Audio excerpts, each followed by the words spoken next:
ನಮಸ್ಕಾರ ಸಂತೋಷ್ ಸರ್. ನಮಸ್ಕಾರ. ಓಕೆ, ನೀವು ಸರ್ ಅಪ್ಸಾ 80 ನೀವು ತಗೊಂಡಿದ್ದೀರಾ. ನೀವು ಅದರಿಂದ ನಿಮ್ಗೆ ಏನೇನು ಲಾಭ ಅಂದರೆ ನಿಮ್ಗೆ ಏನೇನು ಉಳಿತಾಯ ಮಾಡಿಸಿ ನಿಮ್ಗೆ ಏನೋ ಅದನ್ನು ಸೊ ನಿಮ್ಗೆ ರಿಸಲ್ಟ್ ಬಂದಿದೆ? ಅಪ್ಸಾ 80 ಯೂಸ್ ಮಾಡೋದ್ರಿಂದ ನಮಗೆ ತೋಟ ಚೆನ್ನಾಗಿದೆ, ಗ್ರೋತಿಂಗ್ ಚೆನ್ನಾಗೈತೆ, ಗಿಡ ಗ್ರೋತಿಂಗ್ ಚೆನ್ನಾಗಿದೆ. ಮತ್ತು ಅಂದರೆ ನಿಮಗೆ ಈಗ ಮೊದಲು ನೀವು ನಾನು ಕೊಡೋಕ್ಕಿಂತ ಮುಂಚೆ ತೋಟ ಹೆಂಗಿತ್ತು?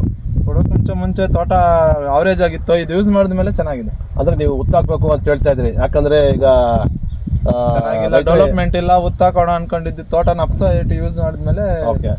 ಸೊ ಚೆನ್ನಾಗಿ ನಿಮಗೆ ಡೆವಲಪ್ಮೆಂಟ್ ಆಗಿದೆ. ಗೊಬ್ಬರ ಗಿಡಕ್ಕೆ ಚೆನ್ನಾಗಿ ಹಿಡಿಯುತ್ತೆ, ಚೆನ್ನಾಗಿ ಎತ್ಕೊಡ್ತಾರೆ. ಗೊಬ್ಬರದಲ್ಲಿ ಯಾವುದೇ ಔಷಧಿ ಹೊಡೆದ್ರು ಅದಕ್ಕೆ ಒಂದು 100 ml ಹಾಕೊಂಡ್ರೆ ಚೆನ್ನಾಗಿ. ಹೌದು, ಒಂದು ಡ್ರಮ್ಗೆ ಅಂದ್ರೆ ನೀವು 200 ಲೀಟರ್ ಯೂಸ್ ಮಾಡಿದ್ರೆ ನೀವು ಗೊಬ್ಬರದಲ್ಲಿ ನೀವು ಅದರಲ್ಲೇ ನೀವು 200 ml ಅಂತ ಅಂದ್ಬಿಟ್ಟು ನೀವು ಬಿಡ್ತಾ ಇದ್ದೀರಿ ಇದಕ್ಕೆ. ಸೊ ಸ್ಪ್ರೇ ಮಾಡಬೇಕಾದ್ರೆ 200 ಲೀಟರ್ಗೆ ನೀವು 80 ml ಅಂತೂ ಹಾಕ್ತಾ.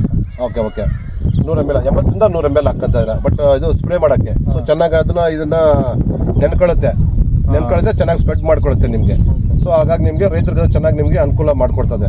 ಸೊ ಇದ್ರ ಬಗ್ಗೆ ನಿಮಗೆ ಒಪಿನಿಯನ್ ಏನು ಸರ್? ಈಗ ರೈತರಿಗೆಲ್ಲ ಯೂಸ್ ಮಾಡ್ಬೋದಾ? ಎಲ್ಲರೂ ಯೂಸ್ ಮಾಡ್ಬೋದು. ಎಲ್ಲ ಅಗ್ರಿಕಲ್ಚರ್ ಅಲ್ಲಿ ಓಕೆ ಅಪ್ಸಾ 80 ಅನ್ನೋದು ಬ್ರ್ಯಾಂಡ್ ಆಗಿ ಬೆಳೀಲಿ.